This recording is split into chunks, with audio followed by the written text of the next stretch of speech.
नमस्कार दोस्तों। बहुत दिनों से आप लोग यूनिफॉर्म सिविल कोड के बारे में सुन रहे होंगे और सोशल मीडिया में पढ़ भी रहे होंगे इसके बारे में। बहुत सारी ऑनलाइन कैंपेन्स भी चल रही हैं यूसीसी के बारे में। कोई कहता है कि ये बहुत अच्छा है, ज़रूर होना चाहिए हमारे देश में, और कोई इस चीज़ को बिल्कुल सपोर्ट नहीं करता। पर दोस्तों, यूसीसी आखिर है क्या? हमारे देश में यूसीसी होने न होने से किसको क्या फ़र्क पड़ेगा? आज मैं कोशिश करूँगा इस बारे में आपको बताने की। तो हर बार की तरह इस वीडियो को अंत तक देखिएगा, क्योंकि ये बहुत ही नाजुक और ज़रूरी विषय है। तो मैं दीपक, आप सबका प्रिंस ऑफ इंडिया, एक बार फिर स्वागत करता हूं आपके और मेरे इस चैनल पे। दोस्तों, आगे बढ़ने से पहले मैं आपको यहां बता देना चाहता हूं कि इस्लाम भारत में 7वीं शताब्दी में आया और मुगल आए 16वीं शताब्दी में। तो लगभग 100 साल का डिफरेंस है इस्लाम और मुगल्स के बीच में। पर मुगलों के आने से पहले इस्लाम भारत में जब था, तब हिंदू और मुस्लिम के बीच में कभी कोई झगड़ा या भेदभाव नहीं हुआ करता था। भेदभाव और गलतफहमियां जो है वो भारत में सबसे पहले मुगल लेके आए और मुगल के बाद अंग्रेजों ने उसे फॉलो किया। हमारे भारत देश से जब मुगल और अंग्रेज गए तो दोनों कुछ ना कुछ छोड़ गए। मुगलों ने मॉन्यूमेंट्स छोड़े और अंग्रेजों ने कुछ ऐसे अल्फाज छोड़े जो आज भी हम यूज़ कर रहे हैं, जैसे अंकल। अब आप सोचिए, जैसे मामा, चाचा, ताया, फूफा, इन सबको अंकल के नाम से जाना जाता है। यहाँ तक कि हम अपने पड़ोसी तक को भी अंकल कहते हैं। इससे आपको भी ये लगता होगा कि जैसे सारे रिश्तों की भेलपुरी बनाकर ऊपर से एक अंग्रेजी तड़का दे दिया है। दूसरा अल्फाज है सॉरी। अब आप सोच लो, किसी का कितना भी बड़ा नुकसान कर दो और एक बस कह दो सॉरी। अरे, किसी की गाड़ी ठोक दी तो कह दिया सॉरी, गलती से हो गया। कहीं किसी के ऊपर गर्मा गर्म दाल गिरा दी तो भी oh sorry sorry sorry sorry, गलती से हो गया। नुकसान तो हो गया, लेकिन एक सॉरी नहीं गया। सॉरी यही है, मानो सॉरी जैसे कोई शब्द नहीं, एक शहद का लड्डू हो गया। बस गलतियां करते जाओ और मीठे मीठे लड्डू बांटते जाओ। Sorry sorry sorry. और एक बहुत ही कॉमन शब्द छोड़ गए, थैंक यू। थैंक यू इतना सस्ता और बेवजह हो गया है कि इसके बारे में क्या ही बात करनी है अभी। ऐसे ही 1835 में जब अंग्रेजों का राज बस भारत में शुरू ही हुआ था कलकत्ता से, उस वक्त बहुत ज़रूरी एक बात जो थी वो थी एक कानून बनाना। अब अंग्रेजों को तो ये पता था कि वो ज़िंदगी भर तो यहाँ रहेंगे नहीं, लेकिन जब तक रहें तब तक शान से रहें और हमारे भारतवासी उनकी सेवा करते रहें। इसलिए इसका मूल मंत्र निकाला गया कि भारतवासी हमेशा एक दूसरे से लड़ते रहें। और सबसे आसान क्या था भारतवासियों को लड़ाना?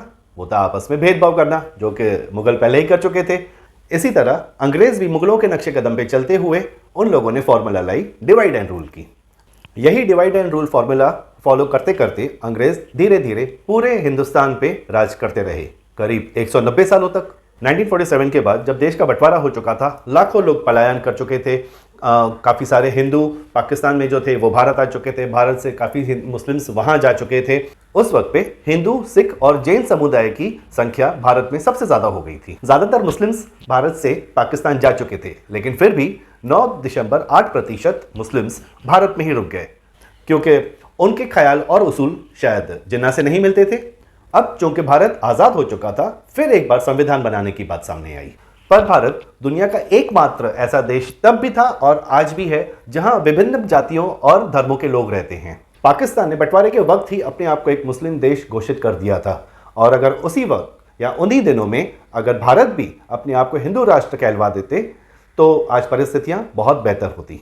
लेकिन 1835 से लेकर 1947 तक अंग्रेजों के बोए हुए बीज डिवाइड एंड रूल वाले फल फूलकर एक पेड़ का रूप ले चुके थे, और अंग्रेजों के जाने के बाद ये लोग धर्म और कानून के ठेकेदार बनकर बड़ी बड़ी कुर्सियों पे जाके बैठ गए। सबसे ज्यादा दुख की बात तो ये भी है कि उस वक्त पे महात्मा गांधी जी और नेहरू जी भी उन्हें अपना समर्थन दे रहे थे, लेकिन सरदार वल्लभ भाई पटेल एक अकेले शख्स थे जो एक चट्टान की तरह इन सब के सामने खड़े रहकर विरोध करते रहे। लेकिन 15 दिसंबर 1950 में दिल का दौरा पड़ने से सरदार पटेल जी का देहांत हो गया।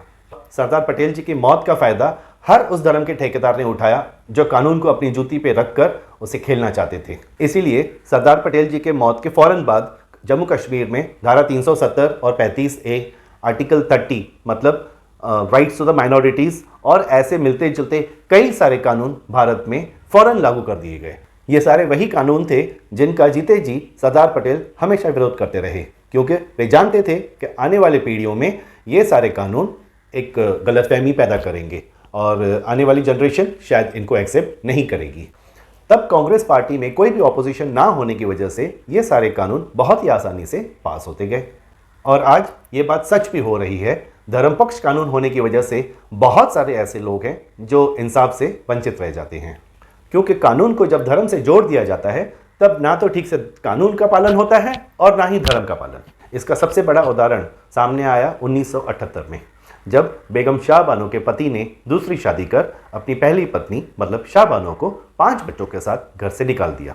और जब बेगम शाह बानो ने अपने और अपने बच्चों की प्रोटेक्शन के लिए एलिमनी की डिमांड की कोर्ट में, तब उसे सिर्फ 90 दिन का खर्च देकर रिश्ता खत्म कर दिया गया, जबकि ये केस 1978 से लेके 1985 तक चला। दोस्तों, ये तो बात हुई सिर्फ एक केस की, बट ऐसे हमारे भारत की अदालतों में न जाने कितने हज़ारों और लाखों केसेस पेंडिंग पड़े हैं, जहां हमारे देश की कई सारी माताएं और बहनें इंतज़ार कर रही हैं कि कब कोई धर्मनिरपेक्ष कानून आएगा और उन्हें इंसाफ मिलेगा। मैं अब भी ये नहीं कहता कि यूसीसी लगने से सबको फ़ायदा होगा, पर इतना ज़रूर कहूँगा कि जैसे अलग अलग फूलों को मिलाकर एक बहुत ही खूबसूरत गुलदस्ता बनता है, वैसे ही अलग अलग जाति, प्रजाति और धर्मों को मिलाकर हमारा भारत देश दुनिया का सबसे खूबसूरत गुलदस्ता है। इसे धर्म और आरक्षण के नाम के जंजीरों से न बांधें। दोस्तों, आप चाहे यूनिफॉर्म सिविल कोड के पक्ष में रहें या विरोध में, पर एक बार अपने दिल पर हाथ रखकर और दिमाग से इस बात के लिए ज़रूर सोचिएगा कि बहुत सी ऐसी जो हमारी माताएं और बहनें हैं जिन्हें सिर्फ इसीलिए इंसाफ नहीं मिलता क्योंकि आज भी हमारे देश का कानून जो है वो धर्म पक्ष है, धर्म निरपक्ष नहीं। मुझे पूरा यकीन है कि मेरे भारत का हर बेटा और बेटी इस वीडियो को ज़रूर शेयर करेंगे, ताकि ये बहुत ही महत्वपूर्ण जानकारी उन लोगों तक पहुँचे जो जानते ही नहीं कि यूनिफॉर्म सिविल कोड का मकसद आखिर है क्या। आपकी राय और मत दोनों चाहूँगा मैं अपने कमेंट बॉक्स में। और हाँ, यदि ऐसा ही कोई देश हित में सामाजिक मैसेज आप किसी को बताना चाहते हैं या वायरल करना चाहते हैं तो मुझे लिख भेजिए। मेरी रिसर्च टीम और मैं उस सब्जेक्ट पे खोजबीन कर उसे इस चैनल पे लाने की पूरी कोशिश करेंगे। उम्मीद और यकीन के साथ फिर जल्दी मिलने के लिए अब चलता हूँ। जय भारत।